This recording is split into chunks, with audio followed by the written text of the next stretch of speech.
Hello everyone, Happy New Year to you. I'm back with a new video. So last week, the stock market staged the first decent rally of 2023.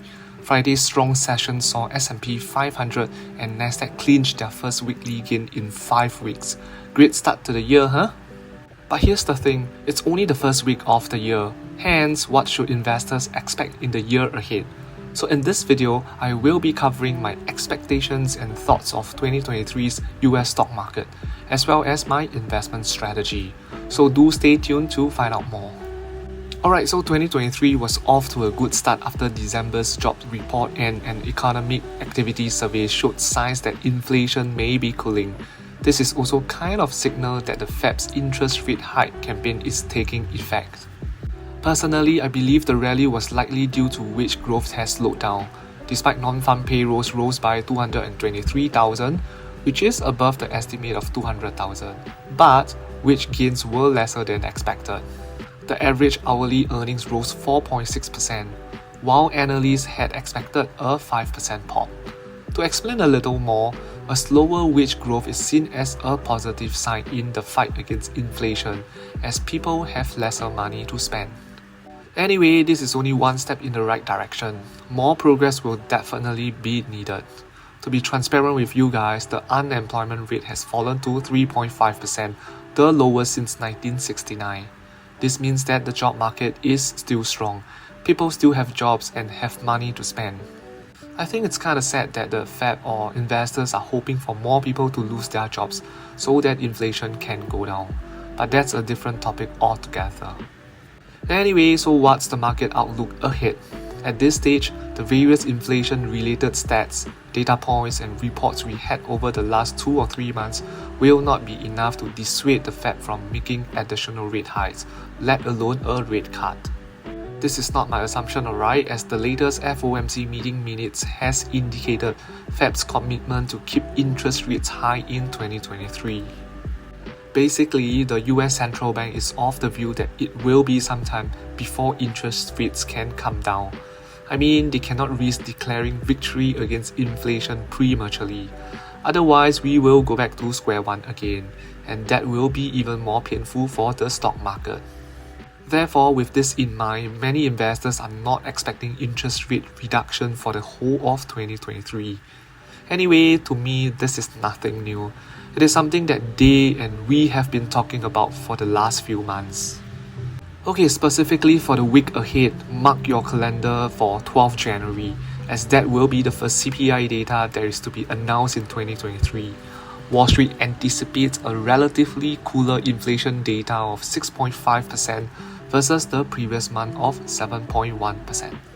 If you are new to this channel, I just want to say again that there is no need to predict whether the market will go up or down prior to the release of CPI data. Wait for it to be released, let it fly or fall for a day or two. Identify the bearish or bullish trend, then you invest or trade along with the trend. Finally, the earnings season will be underway this coming week, and as usual, it will be kickstarted by the major banks such as JP Morgan Chase, Bank of America, Citigroup, and Wells Fargo. Okay, so now let's move on to the technical analysis segment. For SPY, it has been trading at a tight range between 375 to 385 for the last 14 trading days. So what does this mean? Typically, when a stock or index go through a period of consolidation, it will be followed by a big move. Then the next question would be, which direction? Well, I wish I can accurately predict that, but I can't. So let's see what's gonna happen to give us clues on the new direction. At the moment, it appears as though a bear flag is forming on the daily chart, and SPY closed right at the 50 moving average resistance, which is 388. So if this bear flag gets confirmed, it will be ugly. Some areas to watch will be 377 support as well as 370. If we break these two levels, I would say bear flag is in play. In fact, if SPY starts to close below 375, then the bear flag is more or less confirmed. By the time we break below 370, we could slide all the way to 355 area. That's a massive 15 points downside for SPY. On the other hand, in order to invalidate this bear flag, not only we need to close above the 50 moving average, SPY has to head towards the gap at 393 to 394 and close above it. do take note that there is also a Fibonacci retracement level which acts as a resistance too at 394. Honestly, I think this low 390s is a very heavy resistance as 200 moving average is around this area as well. To add on, it is also at the top of the current Ichimoku cloud, which also acts as a resistance. Therefore, with all this in place, some traders may see this area as a good area to short the index. Don't forget, above this low 390s area, there is still this huge downward red dotted trendline which has not been broken yet. Okay, but a quick disclaimer, this is not a financial advice. Therefore, if you would like to short the index, short at your own risk. Moving over to Apple, interesting stuff here. Apple looks like it's trying to recover from the newly created 52-week low of 124. On Friday, it rallied decently with more than 3.5% gain, which brought Apple back into this downward channel marked by the two red dotted lines. This is a good sign. Another good sign is that the MACD seems about to have a bullish cross. But, it's not confirmed yet, okay? Watch how it moves this week. Just to add on, so far when Apple tested this bottom trendline on 2 occasions, it rallied. So will it happen again for the third time? Let's see. Anyway, the next immediate resistance is very near to the current level at 130, which Apple kissed it briefly last Friday, but then it got rejected. Come this week, Apple will likely retest this level. And from here, the next level to watch would be 134. Personally, I think I would want Apple to break and close above these two levels, as in 130 and 134. Then I see some possibility that it can run up further towards that top red dotted downward trend line. So on the other hand, the longer Apple consolidates around the current area, aka 130 give and take a little, the more dangerous it gets, as we could potentially form a bear flag. And when that happens, during a bear flag breakdown, we will likely see a new 52-week low. Next, let's have a look at Tesla. It's one of the weakest big cap stocks at the moment. We actually had a little pop towards the end of 2022, but it didn't last more than 2 days, and since then, it has created another new 52-week low. As I have previously mentioned, Tesla is currently in this consolidation zone between 90 to around 120, meaning to say, I will not be alarmed if Tesla hit towards 90. Okay, I'm not saying it will happen, it's more of mentally prepping you, but before that, 100 should act as a psychological support. On the upside, the bulls will want MACD to form a bullish cross. It appears to be on its way to form one, but sometimes a fake out can happen, and MACD may curl down again. So similar to Apple, watch how it moves this week. I will update on Momo when possible. As for the price action, watch out for the area between 120 to 124. I think it will form some resistance.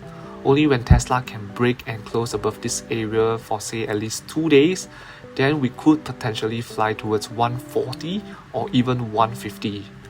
But then don't get too excited yet, let's wait for Tesla to clear that 120's hurdle first. Before I move on, some interesting info to share with everyone. Previously, Netflix, Nvidia and Meta all had a similar capitulation style of decline, and guess what? They all rallied really hard from their low. For instance, Nvidia rose from around 108 to 188, that's about 74% increase. As for Meta, it climbed from 88 to 130, that's a good 47% upside. And Netflix is the best, it rose from 162 to 332, and that's a whopping 105% increase. So now let's take a look at Tesla. The current low is around 102. Let's say conservatively, we have a 40% upside. That will bring us to 140's range, which is about the range that I have identified earlier. Okay, a huge disclaimer, this is not guaranteed, but I think the probability is relatively high.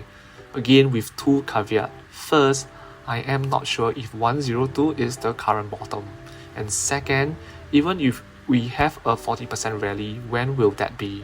Okay, the point here is, if you are a bear, be ready to take profits. You wouldn't want a sudden rally to wipe out your profits. As for bulls, if you believe in Tesla's fundamentals, the rally will likely come. For me, I personally believe that. Unlike some weaker companies such as Snapchat or Zoom, they may not return to their pandemic high again. or it will take many years to happen.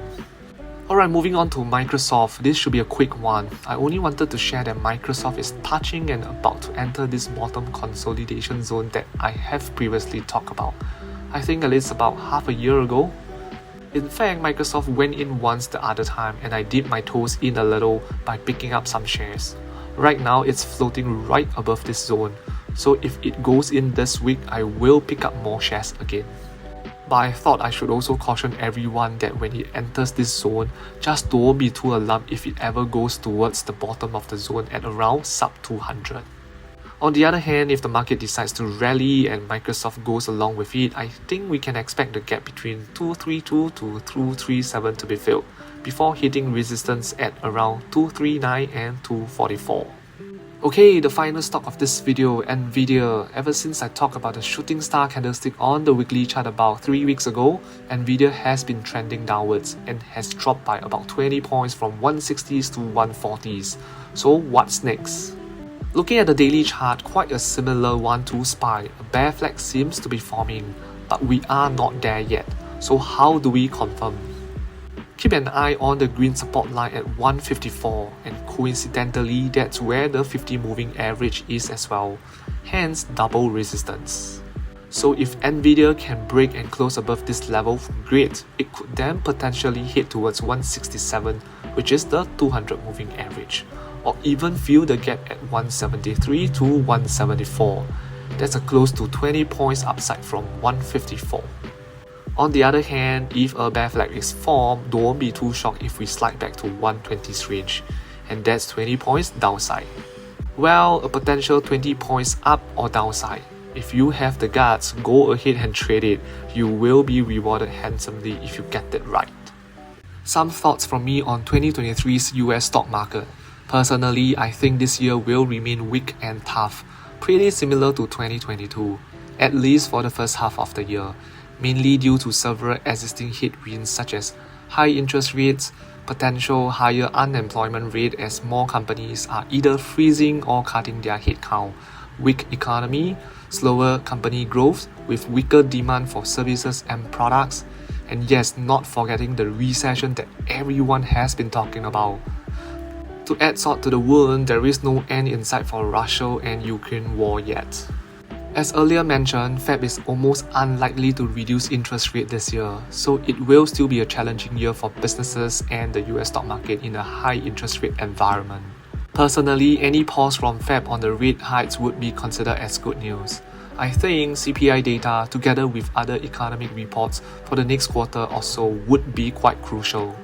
Anyway, some positive stuff to share. According to Fundstrat Global Advisors, historical data shows there is a high chance that the US stock market could return a decent positive returns this year after the three major indices closed 2022 with their worst annual losses since 2008.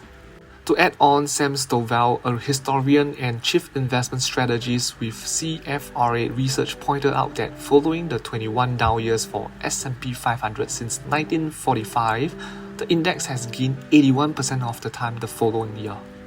Okay, my view of this test is, it is good to know that there are something positive to cheer about, but the usual saying still applies.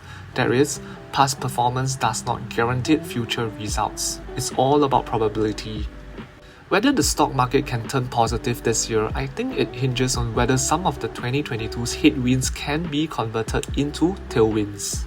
For instance, inflation has to go down. Fed probably has to at least pause their rate hikes. US dollar needs to be weaker, supply chain has to ease, and China needs to continue opening up their economy. And of course, ideally the war can end. But if we were to pinpoint the biggest risk to those positive historical trend or stats, I would think it's the inflation number and how hawkish or dovish the Federal Reserve is. At the moment, there are signs indicating that the Fed's rate hike campaign to slow the economy could lead to recession. In fact, almost all economies and their dogs have been calling for recession in 2023 for some time already. If it indeed happens, this may be the most widely expected recession. And I think it's a good thing, as it won't come as a surprise or shock for most of us. So how do we or I invest in a recession? Let me summarize into 3 key things. Number 1, never ever go on margin. It's currently not a good time to borrow money to invest. The last thing you want is to lose your job in the recession and has no money to repay your debts. Second, stay invested, as simple as that. There's no way you can time the exact bottom, and before you know, the market could rebound and leave you behind. To add on, history has shown that the stock market always bounces back from a recession low. I have done a video talking about recession versus the stock market. I will link it at the top, please feel free to check it out. Third, as you pick up discounted shares of good companies during this period, I think there is no harm to stay cautious. For me, I typically buy on red days and when stocks are at support levels. More importantly, I go in bit by bit with small amount. The gist is, create your own investment plan, your own entry points, and stay disciplined by sticking to your plan. Anyway, I also think right now it's a good time to relook at your portfolio to reassess and readjust your risk and portfolio if needed. Diversify or reallocate your investment products if necessary. And of course, keep some cash for rainy days. We will all eventually ride out this choppy market. So that's about it for my investment plan for 2023. What's yours? Share with me in the comment section below. Lastly, don't forget to hit the like and subscribe buttons if you have not done so. Thank you.